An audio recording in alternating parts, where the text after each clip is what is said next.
శ్రీమాత్రే నమః. ఓం నమో భగవతే వాసుదేవాయ నమః. 2026 అధిక జ్యేష్ఠ మాసం ఎందుకని అంత ప్రత్యేకత? ఈ పవిత్ర మాసం ప్రాముఖ్యత ఏంటో ఇప్పుడు తెలుసుకుందాం. హిందూ పంచాంగం ప్రకారం శ్రీ పరాభవ సంవత్సరంలో ఈ ఏడాది మే 17వ తేదీన ఆదివారం నుంచి అధిక జ్యేష్ఠ మాసం ప్రారంభం కానుంది. ఈ సందర్భంగా ఈ పవిత్ర మాసం ప్రాముఖ్యత ఏమిటి? ఈ కాలంలో చేయవలసిన పనులేంటి, చేయకూడని పనులేంటి ఇప్పుడు తెలుసుకుందాం. హిందూ మత విశ్వాసాల ప్రకారం వైశాఖ మాసం తర్వాత జ్యేష్ఠ మాసం వస్తుంది.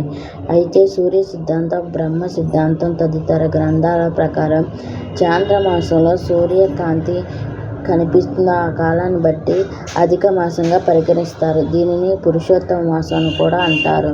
జ్యోతిష శాస్త్రం ప్రకారం ఒక ఏడాదికి 365 రోజులు 6 గంటలు 11 సెకండ్లు అయితే ఒక చాంద్రమాన ప్రకారం ఒక ఏడాదికి 354 రోజులు సుమారు 9 గంటలు మాత్రమే ఉంటుంది. ఈ 2 మాసాల మధ్య సమన్వయం కల్పించేందుకు భారతీయ శాస్త్రం ప్రకారం అధిక మాస వ్యవస్థను రూపొందించినట్లు చెప్పబడుతుంది.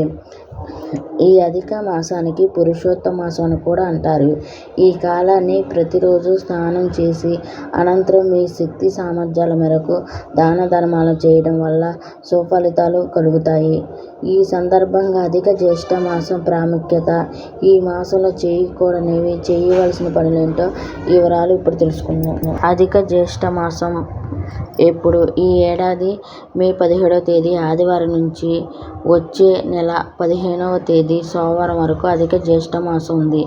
మొదటి జ్యేష్ఠ శుక్లపక్షం, రెండో పక్షం అయిన కృష్ణపక్షంలో ఎలాంటి సంక్రాంతి లేకపోవడంతో ఈ జ్యేష్ఠ మాసానికి అధిక మాసంగా పరిగణించబడుతుంది. అధిక జ్యేష్ఠ మాసంలో చేయవలసిన పనులు. ఈ మే 17 నుంచి ప్రారంభం కానున్న అధిక మాసంలో వేణుమాధవుని స్మరించుతూ, స్నానం చేసిన అనంతరం ఉపవాస దీక్ష కొనసాగిస్తూ పూజలు చేయాలి.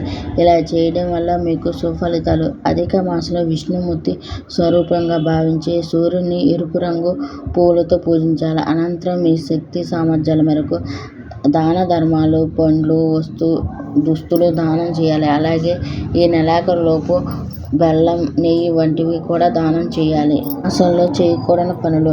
అధిక జ్యేష్ఠ మాసంలో ఎలాంటి శుభకార్యాలు నిర్వహించకూడదు. అయితే కొన్ని అత్యవసర కర్మలు చేయవచ్చు. వివాహ కార్యక్రమాలు, విహారయాత్రలు, కొత్త ఇంటికి ప్రవేశం చేయకూడదు. కొత్త వాహనాలు, కొత్త ఆభరణాలు, కొత్త బట్టలు వంటివి తీసుకోకూడదు. కొత్తవి భూమి, కొత్త ఆస్తిని కొనుగోలు చేయడం కూడా చేయకూడదు. ఇలా చేయడం వల్ల మీరు నష్టాలు రావచ్చని చెప్పబడుతుంది. ఓం నమో భగవతే వాసుదేవాయ మంత్రాన్ని కామెంట్ చేసి లైక్ చేయండి. మరిన్ని వీడియోల కోసం నా ఛానల్ని సబ్స్క్రైబ్ చేసుకుని పక్కనున్న గంట సింబల్ ఈ వీడియో పెట్టిన నోటిఫికేషన్ ముందు మీకే వస్తుంది. మీ ఫ్రెండ్స్ అండ్ ఫ్యామిలీకి షేర్ చేయండి.